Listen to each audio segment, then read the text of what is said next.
Pronti a varcare la porta dell'ignoto? Benvenuti in questo nuovo podcast, come ogni mercoledì, aiutato anche dalla decisione di YouTube di implementare la nuova sezione podcast sui canali. Ho deciso così di dedicare una puntata settimanale a questo nuovo format, recandoti sul canale, cliccandoci ed entrando nella home, nella barra in alto scorrevole da destra verso sinistra dove trovi le voci video, shorts, negozio e quant'altro. Adesso potrai trovare anche la voce podcast dove viene ottimizzato questo tipo di contenuti. Come avrete capito dal titolo, oggi parleremo del popolo delle stelle, ossia delle credenze ancestrali dei nativi americani che si riferiscono alle proprie divinità proprio come ad esseri venuti dallo spazio o comunque scesi dal cielo. Torniamo agli albori del canale YouTube e riprendo in mano con molta più maturità e consapevolezza un tema che affrontai già a suo tempo e anche oggi cercherò così di intrattenerti ed incuriosirti al massimo delle mie possibilità. Chi sono i nativi americani? Ebbene, detti anche indiani d'America, sono niente meno che i popoli che abitavano il continente americano prima dell'inizio della conquista iniziata nel 1492 da parte degli europei. Ecco, sappiamo in che cosa credevano e che usanze avevano perché le 570 tribù indigene circa, che insomma attualmente sono sopravvissute e sono attualmente riconosciute dal governo federale americano come nativi americani, sono riusciti a riportare fino a noi tutta una serie di racconti trasmessi per via orale che parlano dei loro antenati. La storia dei nativi americani purtroppo non è molto bella. Ok, è una storia di soprusi e massacri sanguinari che hanno portato quasi all'estinzione di questi gruppi etnici, deturpando una cultura che è stata portata avanti per migliaia di anni. La colonizzazione europea delle Americhe, iniziata nel 1492, portò ad un precipitoso declino della popolazione dei nativi americani a causa di nuove malattie portate dagli europei, guerre, pulizia etnica e schiavitù. Dopo la sua formazione, gli Stati Uniti, come parte della loro politica di colonialismo sfrenato, continuarono a condurre guerre e a perpetrare massacri contro molti popoli nativi americani, allontanandoli così dalle loro terre ancestrali, sottoponendoli a trattati unilaterali e a politiche governative discriminatorie che li portarono ad essere reclusi nelle riserve del paese. Il nome per descrivere tutto questo è assimilazione forzata. Ecco, non si può parlare dei nativi americani senza per forza di cose accennare alla loro storia, e infatti dobbiamo prendere molto in considerazione questo aspetto della loro storia perché per colpa del colonialismo c'è mancato poco, signori, veramente poco, che venissero letteralmente cancellati migliaia di anni di storia, tradizioni, leggende, racconti e mitologia. Può forse questa mitologia perduta consigliarci che determinati avvistamenti che noi oggi chiamiamo UFO avvenivano anche in epoca antica? È questo il punto focale della ricerca, no? Quello che se trovasse davvero risposta fugherebbe ogni dubbio in merito alla loro origine. Ecco, nel corso della storia e delle antiche religioni, questi avvistamenti sono sempre stati presenti sotto varie forme di interpretazione che gli vennero date nel corso della storia. Che voi ci crediate o meno è un dato di fatto. Esistono miti, esistono leggende e culti dei nativi americani che fanno risalire le origini delle popolazioni indigene d'America, che fanno letteralmente discendere i nativi americani dalle Pleiadi. Non si sa come, non si sa perché, nel corso delle ere, dei millenni, signori, di bocca in bocca, di tribù in tribù è stata portata avanti questa leggenda secondo cui l'etnia dei nativi americani avesse un'origine celeste. Sapete come si dice, no? Dietro ad ogni leggenda c'è sempre un pizzico di verità. Ebbene, oggi parleremo di quella verità. Non per forza di ciò che deve essere un dato di fatto, ok? Nessuno in questo podcast vuole dimostrare niente, semplicemente cercherò al massimo delle mie possibilità di proporre una bella chiacchierata in merito alle loro credenze.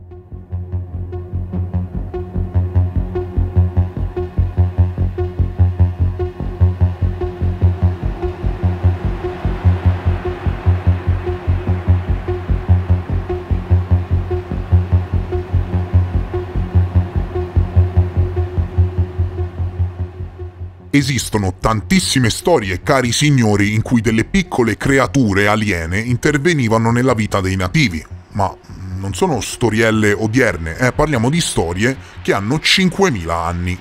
Parliamo di leggende che vennero tramandate per via orale nel corso dei millenni.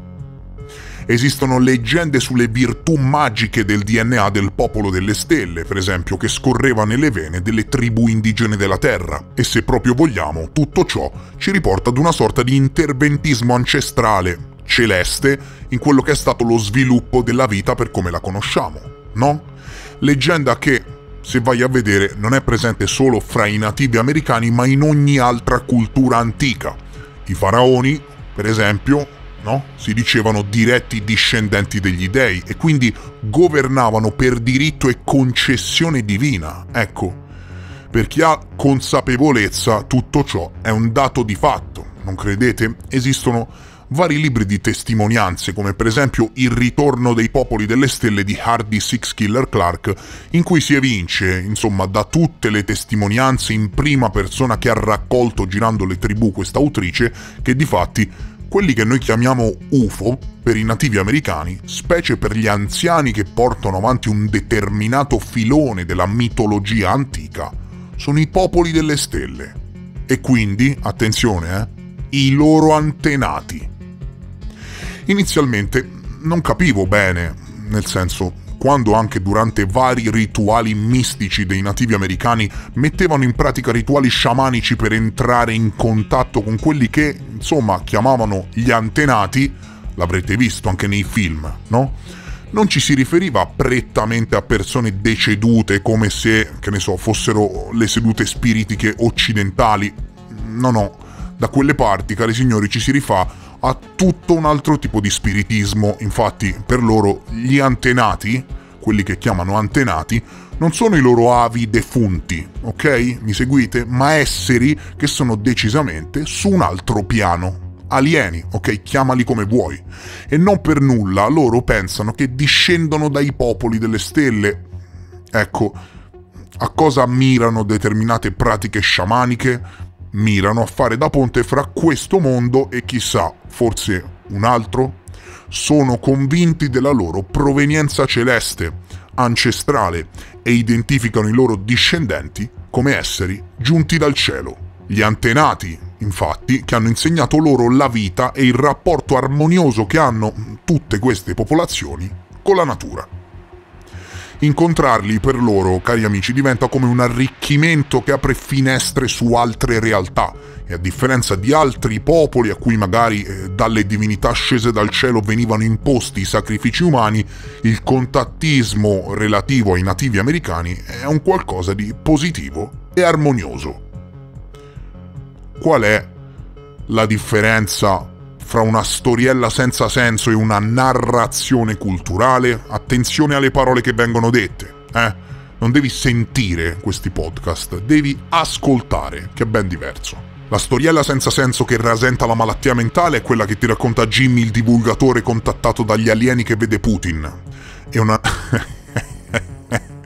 e una narrazione culturale, invece, sia orale che scritta, è una trasmissione di cultura, lo dice la parola stessa, no? Di segmenti del vissuto individuale e collettivo di un popolo, che si ritrova in più gruppi sociali umani, che punta, insomma, a trasmettere alle nuove generazioni le conoscenze e le esperienze, permettendo di conservare i tracciati storico-culturali e sociali del passato, della storia e della cultura di un gruppo sociale o in vari gruppi umani che si trovano in giro per il mondo. E quando parliamo di alieni, insomma noi li chiamiamo alieni, e nativi americani, parliamo di narrazione culturale.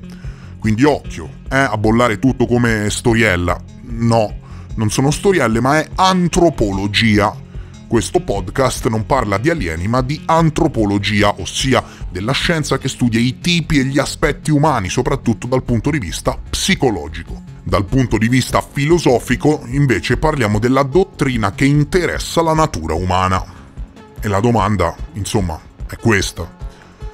Perché i nativi americani hanno una tale accettazione sociale in merito a quelli che noi chiamiamo UFO e contatti alieni?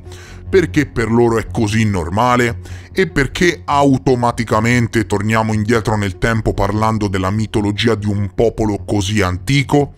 Evidentemente, non dico che magari sono stati prelevati o altro, attenzione, ma evidentemente per farsi tutti questi viaggioni qualcosina devono aver visto nel corso della storia, non trovate? Va bene il peyote, però insomma entrare nello specifico per quanto riguarda insomma avvistamenti UFO, contatti alieni, le Pleiadi e altro mi sembra qualcosa che va oltre l'utilizzo di psichedelici, no? Altrimenti rimane davvero difficile concepire come vari racconti siano sopravvissuti per via orale nel corso di migliaia di anni, no? Qualcosa devono aver visto, non trovi?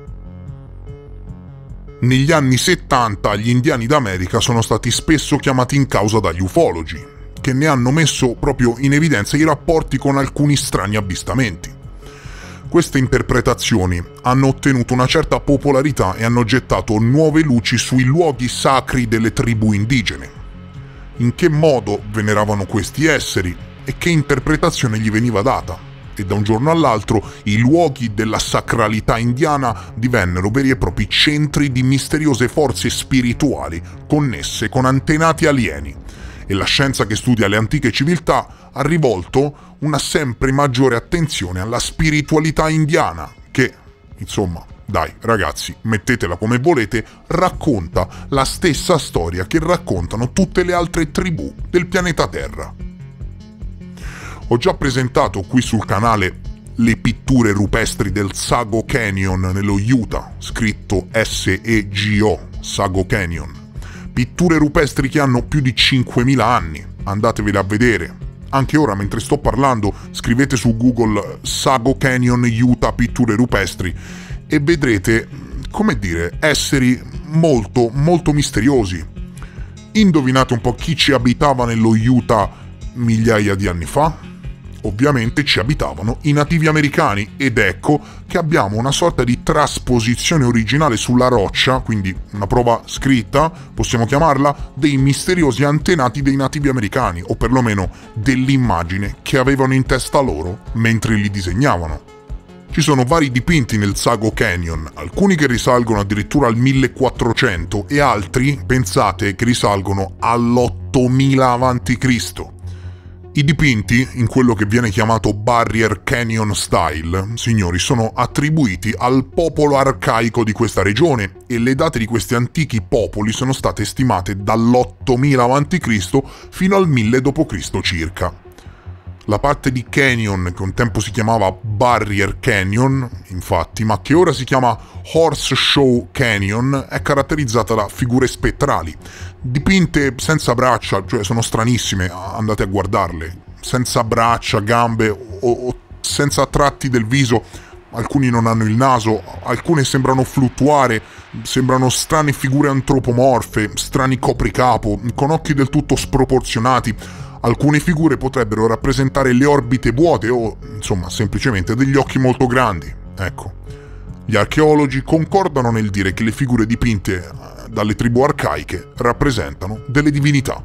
L'interesse per le conoscenze degli antichi iniziò proprio con lo studio di alcuni siti europei come Stonehenge.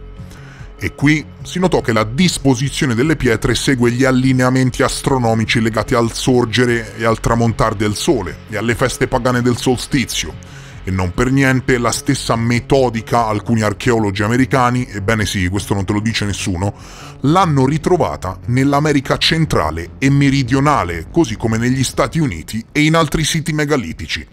Alcuni di questi, proprio parlando dei nativi americani, sono il Big Horn Medicine Wheel nel Wyoming e altri che si possono trovare nell'America centrale.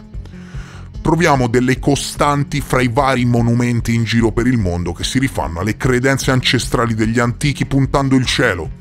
E quando qualcuno mi spiegherà, senza inventare fesserie di parte o senza dare le proprie interpretazioni, come facevano i popoli antichi, ma in senso pratico, che ovviamente non sapevano della reciproca esistenza a portare avanti le medesime metriche culturali, e allora a quel punto mi darò pace.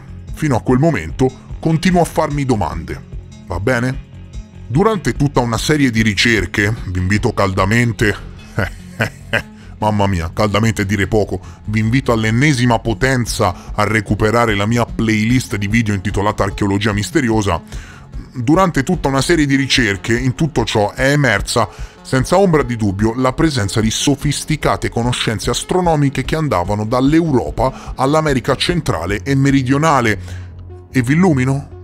Dai, volete che vi illumino? Gridare al caso non basta. In ambito accademico non basta. La diffusione di quella che può essere definita come archeoastronomia ha coinciso con l'esplosione della ricerca UFO e fu così che il fenomeno aumentò socialmente, chiunque, fino a che ad un certo punto qualcuno disse: aspetta, non è che è tutto connesso con le antiche popolazioni e con ciò che veneravano? E bingo, più scavi nel passato e più trovi palesi ricollegamenti al culto del popolo delle stelle.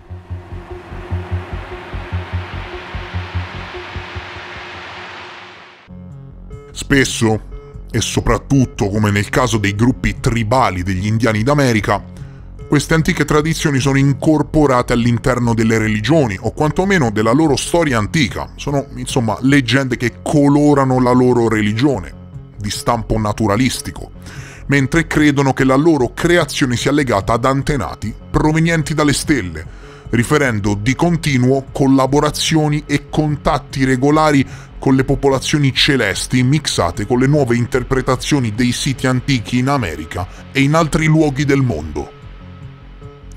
Una delle storie più note per quanto riguarda i nativi è il mito dell'emersione degli Hopi, tribù indigena americana che narra la distruzione di 3 mondi precedenti al nostro. Ai veterani del canale fischieranno le orecchie, voluta dagli dei, che successe in guerre combattute con scudi volanti, addirittura azionati da forze misteriose. Cioè, più palese di così, prendo la rincorsa e mi lancio nell'oceano, va bene? Addirittura, cari signori, alcune tradizioni Hopi parlano di pitture rupestri sulla Luna. Chiaro? Pitture rupestri sulla Luna. Esatto. Gli Hopi affermano di essere stati sulla Luna prima del 69. E te prova, no, ad andargli a dire al capo tribù che questo è impossibile, e lui ti dirà che suo nonno lo ha saputo dal nonno del nonno, che glielo raccontò al trisavoro del quadrisavoro, e così via, fino a perdersi nella notte dei tempi, arrivando poi storicamente in un momento storico che vede gli indiani d'America riportare semplicemente all'interno di quelle che poi sono diventate leggende ciò che appresero visivamente e culturalmente. Chiaro? Come ti dicevo prima, non sono storielle, ma narrazioni culturali. Questo è il processo della narrazione trasmessa per via orale. La cultura degli UFO, signori, è talmente radicata fra i nativi americani che nel 1970 Dan Kachonga, che sarebbe un leader storico leggendario degli Hopi, cercalo perché ha anche una pagina Wikipedia, avrebbe annunciato in un discorso famosissimo, trascritto e riportato anche su vari giornali e libri, un'alleanza fra gli UFO e i nativi Hopi, e parlò di un futuro in cui i viaggiatori spaziali provenienti letteralmente da altri pianeti avrebbero preso i membri delle tribù nel giorno della purificazione. Non ti ricorda nulla? A me sì. E li avrebbero portati in altri mondi più sicuri da qualche parte nell'universo. Secondo questo Kachonga, un'antica incisione nella roccia da qualche parte in Arizona, raffigurante un disco a forma di cupola e una donna Hopi, costituirebbe il nucleo delle credenze religiose della sua tribù, che, mettetela un po' come volete, venera il popolo delle stelle da tempo immemore.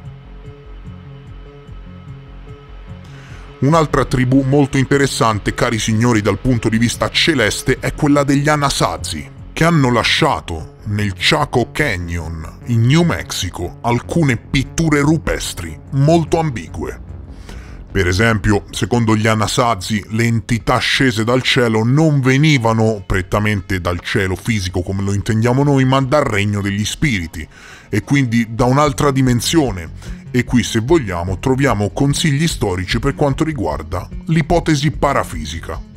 Pensate che in modo simbolico gli Anasazi, e parliamo di migliaia di anni fa, non di ieri, al centro delle loro abitazioni o dei centri abitativi scavati nella roccia dei canyon, scavavano un grosso buco centrale, potete trovare le foto su Google, che definivano come il quarto mondo sulla Terra, mentre ponevano molte ideologie simboliche nel mondo reale ricondotte alle extradimensioni. Il mistero dei nativi americani non finirà mai di affascinare dal punto di vista ufologico, perché abbiamo a che fare letteralmente con leggende di una civiltà perduta, quasi sterminata del tutto, che da quanto sono potenti queste leggende continuano a vivere ancora oggi. E tu? Che cosa ne pensi? C'è forse un fondo di verità alla base di queste antiche credenze? E che cosa c'entrano gli UFO? Fammelo sapere in un commento, mi raccomando. Se anche questo episodio del podcast ti è piaciuto, aiutami con un like. Mi raccomando, se ci tieni, valorizza questo format, vai nell'apposita sezione podcast del canale e recupera le uscite. Siamo al quarto episodio e insomma anche questa nuova sezione del canale sta prendendo forma. Mi raccomando, vai e recupera tutti i podcast. Non ci vuole niente, è un format molto dinamico, cuffie nelle orecchie e via, li fai partire senza neanche pensarci troppo. Mi raccomando, se questo episodio sui nativi americani ti è piaciuto, ricordati di lasciare un like, perché se l'episodio in questione, attenzione, warning, se l'episodio in questione raggiungerà i 10.000 like, farò una seconda parte dove approfondirò tutte le usanze aliene ancestrali tribù per tribù. Lascia like adesso al podcast e valorizza questo format. Io vi ringrazio per essere stati con me e vi rimando al prossimo episodio. Adieu!